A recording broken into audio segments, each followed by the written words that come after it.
You're going in there to swim, right? Ed, watch out! Ed, how you feeling? Woo, we got a lot of work still to do. Ed, we got to get the pond filled. The pond isn't filled yet. When Mom walks in that door, we want that waterfall flowing. I thought I saw a jackhammer. Okay, I thought I saw. I was like, wait. Who keeps a jackhammer in their bedroom?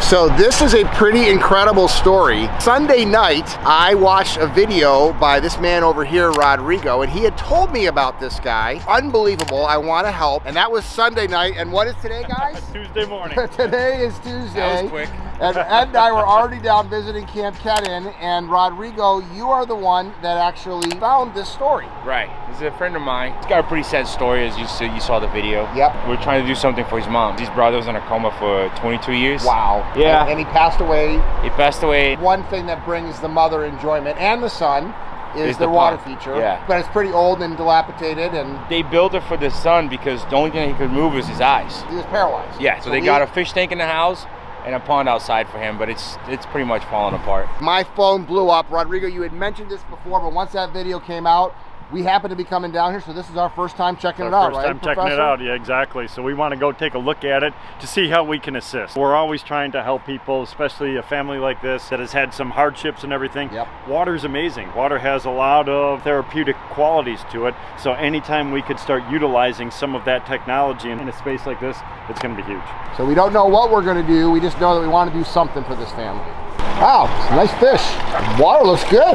Oh yeah, the garbage can. I saw this on the video. You know what? It works. What was your thinking? Upgrade the filter a little bit so it's not as unsightly having a garbage can right outside the door here, or what? That was one of the reasons, because I think the filtration over there is all falling apart. And actually, that's only 12 inches deep down there. This might actually be an easy way to put an interface of a liner up there with a banter strip. So what I'm thinking right now, Ed, is we take this out, we replace the garbage can filter that's doing a good job keeping the water clear, but is not the most sightly thing, with the biofalls by pushing it out that way and then having another upper pool like over there or something. Yeah. So I like the idea of this as a backdrop, put a little berm right in here of stone and have the waterfall facing the house from right out here and then coming back into a stream. That would be a really fun project. And I think the idea is to put like a little cabana for his mom later. Yeah, so like she right can over sit here. out there. Perfect. We had an upper pool that it fell into. She could put some fish up here too. Yeah, absolutely. Obviously, it'd be two separate ponds, but the filter would be up here with the biofalls, so we can get rid of all that. Yep. So a couple challenges that we have. This is an existing concrete shell. We're gonna have to come up with a pumping system. I always install skimmers on everything. So an intake bay, skimmer system, something.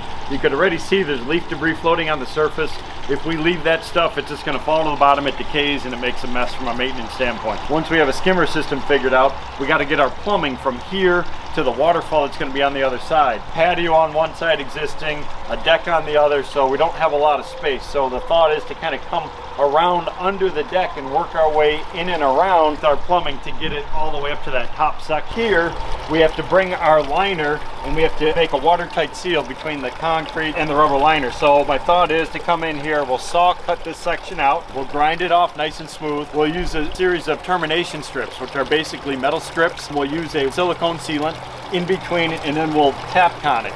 So we'll use concrete anchors to take that strip and it's a compression joint. We're gonna bolt it together, we'll make a nice watertight seal, then we'll disguise it with natural stone. So there'll be another small waterfall coming into this pool.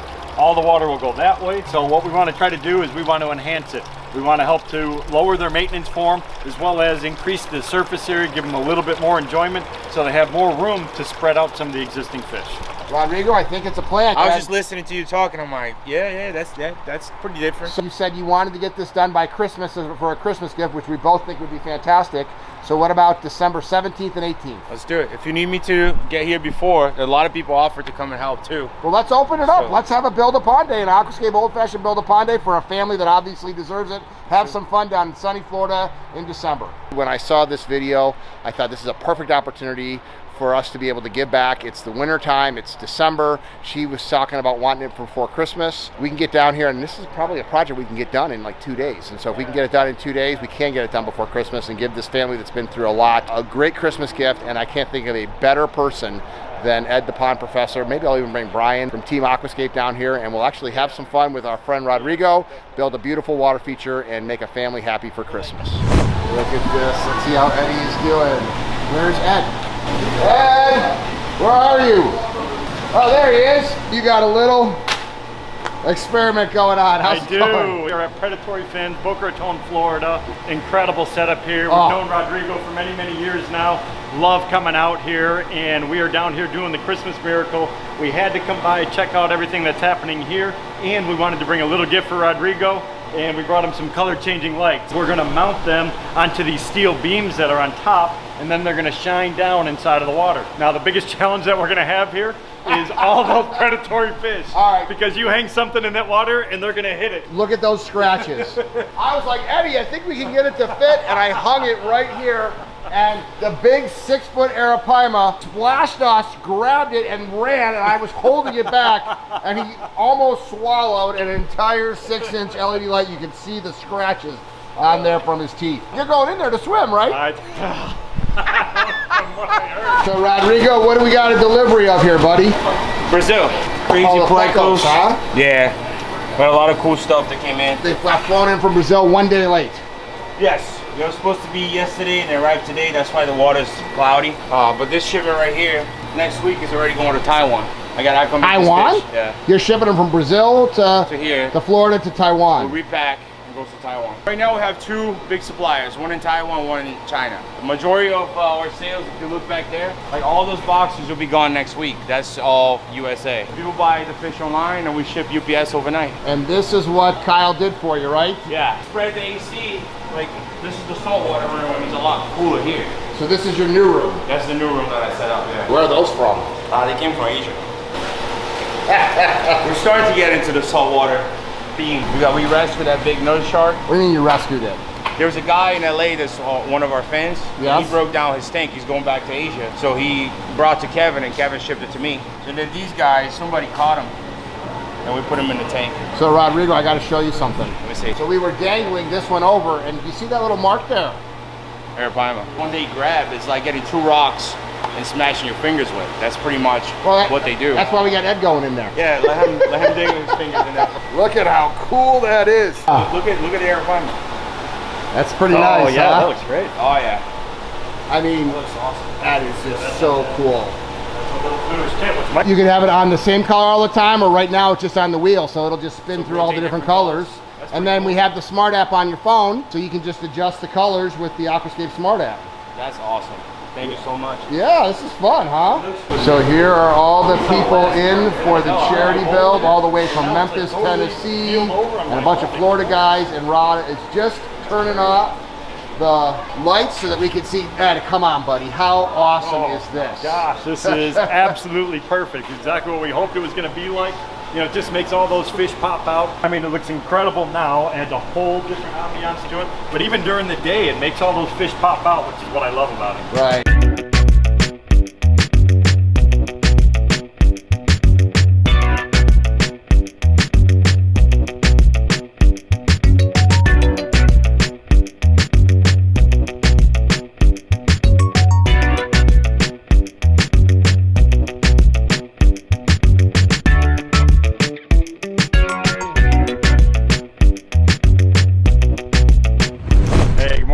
We're in Boca Raton, Florida. We are just pulling up over to the job site. You can see the concrete guys are here. We're here a day early. We're gonna fix up this pond for this incredible family. So what we need to do is we have to manipulate some of the existing stuff that's there. It's gonna be a little bit of a challenge, but we're up for it.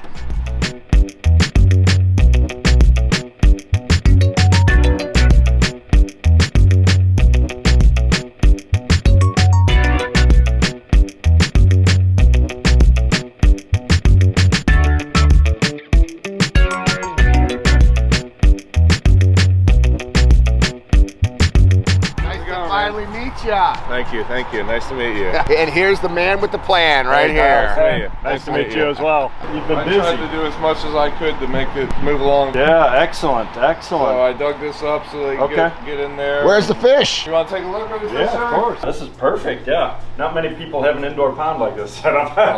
Move all the fish. That was my little work project for a while. This was my brother's room. This is all his awards up here. Very fast and he kicked ass. Wow. My brother was 16 years old when he got in his accident. Wow. Over half of his life. Yeah, he took about 22 years. He was quadriplegic. Yep. That was the fish tank that he enjoyed on the inside, and the pond was on the outside, right? Yep. And then you moved back in here when he passed, and this is a pond right here that we need to fix up because right now it's just currently being filtered by a garbage can, which actually did pretty good. Your filter did a pretty good job of keeping it clean. I was actually quite surprised. I put a lot of work into that thing. No, dude, that thing looks great. If you would have saw it prior to this pan, you wouldn't have known there was fish under the water. All right, so the last time we were here with Rodrigo, Ed, Yep. we had multiple ideas. Now we have to figure out with the concrete guys so that Exactly. they can just get it basically prepped for us to put the liner in. Correct. I'm wondering, Greg, if this whole section's got to come out and then we make the connection there. We'll have to cut this section Yeah, but the problem is that we have to cut this out too to get the fish. to get the fish. So we have to Correct. cut two concrete sections out. Yeah, We want the fish to be able to swim in this channel all the way up. yeah. So that's our goal, is to kind of cut pretty much where these joints are at and come down about 6 inches below that normal water line. I think we should be in good shape. And then over there, We'll just eliminate that. so you just have them cut the whole thing out. Yeah, I mean, we'll cut this joint here, and then we'll leave this. This looks cool. So Ed, how confident are you that you're going to be able to attach a rubber liner to a concrete pond? I am 100% confident I could attach a rubber liner to concrete. So what we want to do is just kind of expand it out, get a little bit more stream over here, add the new filtration onto it, and I think we'll be in good shape. You think the professor can pull it off? Oh, I think you could.